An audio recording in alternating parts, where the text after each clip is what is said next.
1. Ignition. Dr. Elena Vasquez had not slept in 31 hours, and she was fairly sure she wasn't going to start now. The control room of the Tsiolkovsky Drive facility hummed with the particular tension of a room full of people trying very hard not to look at each other. 42 engineers, physicists, and system specialists sat at their stations, and every single one of them was watching the same number on the main display. A countdown, ticking down from 3 minutes toward the first live test of the Alcantara Vasquez drive. Containment field stable at 99.9, called out Priya Ilangovan from Propulsion Systems. Exotic mass density holding within tolerance. Copy that, Elena said, not taking her eyes off the readout. Beside her, Tomas Alcantara, her partner in this for 6 years, since the theoretical framework had first sketched itself across a whiteboard in a university office neither of them could afford anymore, was drumming his fingers against his knee in a rhythm she'd learned to recognize as barely restrained terror. "You could stop doing that?" she said. "I could," he agreed, and didn't. The drive itself was not, in any sense, elegant. It looked like a series of concentric rings built around a spherical containment chamber the size of a small house, wrapped in kilometers of superconducting cable, sitting in a test cradle 200 kilometers from the nearest inhabited structure, a distance the review board had insisted on, and that Elena privately thought was nowhere near enough, should this go badly. Inside the sphere, a carefully engineered pocket of negative energy density, held in a fragile equilibrium that 6 years of theory said would let a vessel, even an unmanned test probe, for today, slip the leash of ordinary space-time and travel faster than the light that defined its limits, not by breaking the speed of light. That had never been the trick. The trick, the entire maddening, beautiful trick, was convincing space-time itself to do the moving. 60 seconds, called the flight director. Elena felt Tomas's hand find hers under the console, out of sight of the cameras that would later turn this moment into history, one way or another. "Whatever happens," he said quietly, "you built something that shouldn't have been possible 5 years ago." "Ask me if that's comforting in about 45 seconds. The countdown reached 0.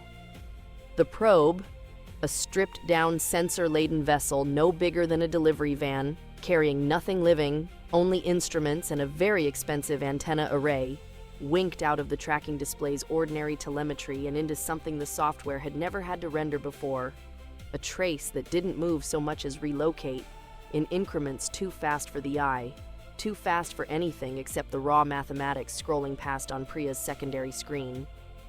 11 seconds later, the probe's return signal arrived from a relay station orbiting Neptune, 4 light hours away by any honest reckoning of the old universe. The room did not erupt into cheering, not right away. It sat in a stunned, ringing silence as 42 people processed the fact that 4 light hours of distance had just been crossed in 11 seconds, a little over 5 times the speed of light, by something they'd built with their own hands, funded by scraped-together grants and a government that had mostly expected them to fail quietly. Then Priya said very calmly, "I'm reading a clean return signal. Systems nominal. She's home." And the room came apart. It took another 3 years of refinement, of crude tests within careful limits, of 100 small failures that never made the news reports, before the Alcantara Vasquez drive, everyone had stopped calling it anything else, became the workhorse of solar system travel. At 5 times light speed, the 6-month crawl from Earth to the fledgling colonies on Europa and Titan collapsed into a matter of days. Mars' orbit dropped to hours. The scattered mining outposts in the belt, once so remote they'd developed their own strange dialects out of sheer isolation, found themselves suddenly, dizzyingly close to home. Elena Vasquez became, against every instinct she had, a public figure, the woman who had shrunk the solar system. Tomas preferred the lab to the cameras and mostly got his wish, though history remembered them together. the way history tends to remember the people who happen to be standing next to each other when something impossible becomes ordinary. By the time Elena retired, 22 years after that first 11-second signal from Neptune, the drive that bore her name was installed in 900 vessels, and children born on Titan had never known a universe where their grandparents on Earth felt any farther away than a long weekend. It was, by any measure anyone could think to apply, a triumph. Nobody involved had any reason yet to wonder what it had cost. 2. The Longship. Marcus Chen had been 11 years old, watching a grainy broadcast of Elena Vasquez's retirement ceremony with his mother, when he'd decided what he wanted to do with his life. 61 years later, standing in a control room that would have been unrecognizable to the engineers of the Tsiolkovsky facility. Sleeker, quieter, staffed by a fraction of the people because the systems had gotten that much smarter, he still thought of that broadcast sometimes, in the moments before something enormous was about to happen. This was one of those moments. "Talk to me, Odalis," he said. Dr. Odalis Reyes, lead physicist of the Chen Reyes Deep Drive program, didn't look up from her console. "Containment's holding at a density we couldn't have dreamed of at the old facility. We're not looking at 5 times light anymore, Marcus. Theoretical ceiling on this configuration is 1,000 times light speed. 1,000. It had taken 40 years to get here. 40 years of incremental gains, of drives that crept from 5 times light to 20, to 50, to 200, each generation, making the solar system smaller and the appetite for going further larger. The 200 times drive, the workhorse of Marcus's own career, could cross the entire breadth of the solar system in under an hour.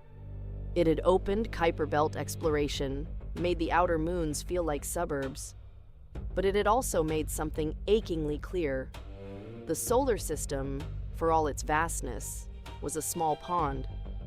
The nearest star systems, the ones with planets that might be worth the reaching, sat light years away. Even at 200 times light speed, a trip to Proxima Centauri was a project measured in weeks, doable but grueling, and everything beyond it stretched back out into the impractical. 1,000 times light speed changed that arithmetic entirely. 1,000 times light speed put 100 star systems within a week's travel. "The Meridian is ready," Marcus said. It wasn't a question. He'd walked the ship himself 100 times, knew every rivet of her hull, had personally signed off on a crew of 12 handpicked for exactly this. The first deep space test of the 1,000-light drive. A 2-week round trip to a survey point 4 light-years out and back, well beyond the solar system's edge, further than any human vessel had ever gone. "She's ready," Odalis confirmed. "Captain Cade's given the final go." Captain Sarah Cade's voice crackled over the comm a moment later, calm in the particular way of someone who had made peace with the size of what she was about to do. "Deep drive control, this is Meridian. Standing by for translation. Cruise steady. We're ready when you are." Marcus looked at the countdown. Thought, briefly, unbidden, of an 11-year-old watching a grainy broadcast, wondering what it would feel like to be the one making history instead of watching it. "Meridian," he said, "you are go for translation." The ship's telemetry did the same strange, not-quite motion the old test probe's trace had done. 61 years and a universe of confidence ago. For a fraction of a second, every reading was nominal. Then all of it, telemetry, comms, the ship's transponder, the entire bright thread connecting the Meridian to the rest of the solar system, simply stopped. Not degraded, not glitched. Stopped. The way a held breath stops. The way a sentence stops mid-word. "Talk to me," Marcus said, and heard for the first time in 40 years of a career built on calm competence, real fear in his own voice. Nobody could talk to him. There was nothing left to report. The Meridian, her captain, her crew of 12, and every scrap of data about where she'd gone had vanished into a silence that would last 50 years. The search lasted 18 months, officially. Unofficially, some part of the deep drive program searched for the rest of Marcus Chen's career, listening for a signal that never came, running simulations that all agreed on one bleak and unhelpful conclusion. Something about translating at 1,000 times light speed, beyond the gravitational boundary of a star system, interacted with the fabric of space-time in a way no test within the solar system had predicted. Nobody could say what had happened to the Meridian. Nobody could say whether her crew had died in an instant or whether they were, somewhere, still traveling. The 1,000-light drive was quietly, permanently shelved. The review that followed was long, bitter, and thorough, and it ended with a decision that held for the next 5 decades. Humanity would keep to the 200-time ceiling, the devil it knew, the drive that had never once eaten a ship whole. The stars would wait. The solar system, it turned out, was still plenty large enough to keep several generations busy. Marcus Chen died at 91, 30 years after the Meridian vanished, having never stopped believing, in some quiet, unscientific corner of himself, that she was still out there.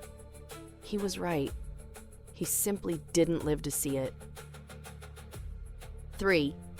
Return. 51 years, 4 months, and 11 days after the Meridian vanished, a listening station on the edge of the Kuiper Belt picked up a signal. It took the analysts 9 minutes to confirm what the system had already flagged with 99% confidence. The transponder code was real. It was old. It was registered to a vessel decommissioned from active service records exactly as long as it had been missing. This is Meridian, requesting confirmation of receipt. This is Meridian. Does anyone copy? The voice was Captain Sarah Cade's. It sounded exactly unnervingly the way it had sounded in the last transmission anyone had on record. Calm, a little dry, entirely unaware that 51 years had passed since she'd spoken. Commander Yusuf Adebayo, 43 years old and head of what was now called the System Defense Corps, was pulled out of a completely unrelated briefing to be told that a ghost ship was requesting permission to enter Earth orbit. "Is it a hoax?" he asked, because that was the only sane first question. "The transponder's clean," said the analyst who'd made the call. The voice print matches Cade's archived record to a confidence that isn't consistent with a synthesized fake. "And sir, she's asking for Marcus Chen by name. Wants to speak to the head of the deep drive program." Marcus Chen's been dead for 21 years. She doesn't know that. Special forces boarded the Meridian 4 hours after her signal was confirmed, in full containment protocol, hazard suits, isolation seals, weapons nobody expected to need but nobody was willing to go without.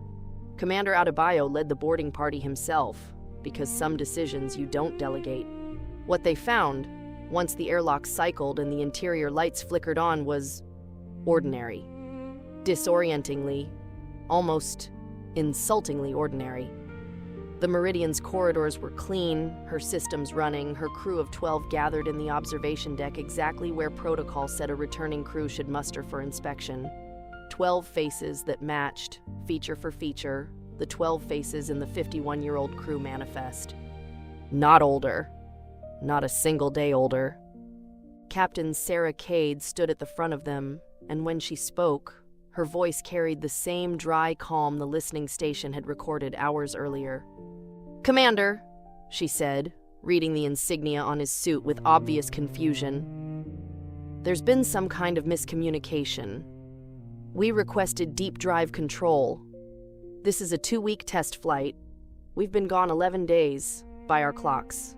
I'd like to speak to Marcus Chen, and I'd like to know why there are System Defense Corps markings on your suit that I don't recognize." Adebayo looked at 11 days' worth of stubble on a face belonging to a woman who had, by every external record, been missing for over half a century, and understood, in that moment, that whatever the Meridian had done was going to be very difficult to explain to her. 4. The Reckoning. The debriefing took months. The crew of the Meridian, polite, cooperative, and increasingly visibly shaken as the true scope of what had happened settled over them, described a translation that had felt, from the inside, entirely unremarkable. A jump. A brief disorientation. Arrival at the survey point, 4 light-years out, exactly on schedule according to their instruments. A second jump home. 11 days. Ship's time. Beginning to end. The instruments hadn't lied to them. They had simply not been built to measure what the 1,000-light drive actually did to a vessel that carried it beyond a star system's gravitational well. The best explanation the reconvened deep drive team could offer, and it remained to the end, an explanation with more holes than certainty, was that the Meridian hadn't simply traveled fast. She had, for 11 days of her own experience, slipped into some fold of space-time largely decoupled from the ordinary current of causality outside it, a kind of pocket, folded alongside the universe rather than within its usual flow. Time, for her and her crew, had continued at its normal human pace. Time, for the rest of the universe watching from outside that fold, had not applied to her at all, not slowed, suspended. Whatever the fold had been, it had eventually, inevitably, according to the equations nobody had gotten to check until 51 years too late, released her, depositing the Meridian back into ordinary space-time near enough to her intended return point that her instruments had never noticed the 51-year discrepancy at all. The crew were, understandably, reintroduced to Earth society with enormous care. Grief counselors, family reunions with grandchildren older than they were, a media frenzy that took weeks to even partially contain. Sarah Cade, 41 years old by every biological measure, met a grandnephew who was 53 and looked disconcertingly older than she did.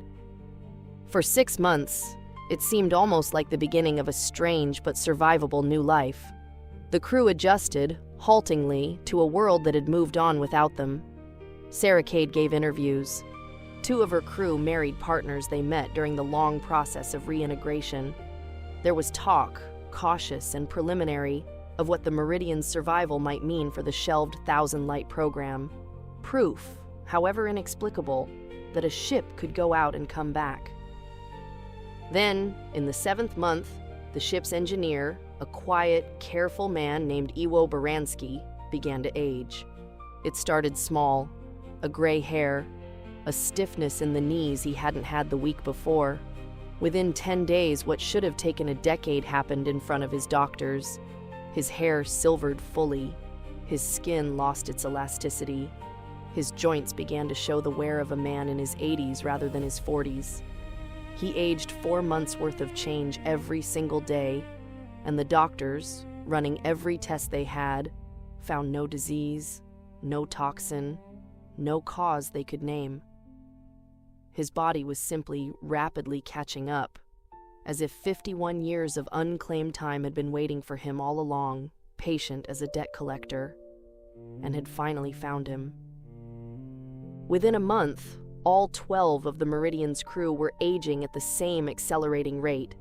Within 3, the doctor's projections, updated weekly and always grimly holding true, put every one of them at their true chronological age, the age they would have been had they lived the 51 years normally, inside a single year of their return. Sarah Cade, who had shaken Commander Adebayo's hand as a woman of 41, spent her final months as a woman of 92, her mind sharp, even as her body finished, in fast-forward everything it had been quietly owed. She gave one last interview 2 weeks before the end, her voice thin but still carrying that same dry calm. "We didn't cheat anything," she told the young journalist across from her, who had been a small child when the Meridian first vanished and was now older than Sarah had been for most of the reunion. "People keep asking if it felt like a gift, those 51 years we didn't age through. It didn't feel like anything. It felt like 11 days. The universe just remembered, eventually, what it was owed. We didn't get away with anything. We just got a very long, very quiet loan, and it came due all at once." She died 3 days after the interview aired, 92 years old by the only measure that had ever mattered. 52 years to the month since she'd first said go for translation into a comm channel and meant it. The 1,000-light drive was never rebuilt. The 200 times ceiling held, cautious and unglamorous, and entirely, provably safe, for another generation. Long enough for someone else, born after the Meridian's crew had all quietly finished paying what they owed, to look at Sarah Cade's final interview and wonder, the way Marcus Chen once had, watching a grainy broadcast as a child, what it might take to go further and come home whole. Somewhere in an archive that very few people had clearance to access, the Meridian's flight data sat waiting. 11 days of instrument readings from inside a fold of space-time that had, once, briefly, let 12 human beings live outside the reach of ordinary time. Nobody had yet worked out how to ask it to let anyone leave that way again.